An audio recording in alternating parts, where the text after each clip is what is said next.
বিয়ে বাড়িতে গিয়ে গপা গপ খেলিল। ভাই কিসের খেলি আছে? বিয়ে বাড়ি বিয়ে হয়েছে, কোনো বিয়ে পড়ানো হয়েছে? খেয়ে ফেললেন কেন? এমন তো হতে পারে খাবার পরে বিয়েটা ভেঙে গেল, কিসের খানা খেলে? এই হতে পারে না, পারে না। এই সমাজে হয় না, হয় না।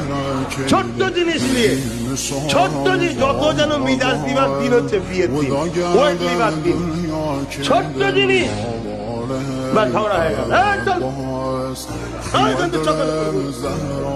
তাহলে আগে খেয়ে ফেললে হয়, আগে যে লেখাটা করে নিতে হয়। ইজাব কবুল হয়ে গেল, খানা খাচ্ছ, কিসের খানা? বিয়ের খানা। আর তার আগে যেটা খানা খেলে কিসের খানা? বিয়ে তো হয় কবুল বলেছে, কার বাড়িতে খাচ্ছে? এগুলো সিস্টেম আমাদের চেঞ্জ হয়ে যাচ্ছে। বড় রাত 12টায় সন্ধ্যে থেকেই সব গপ চেঞ্জ না, এগুলো করবেন না।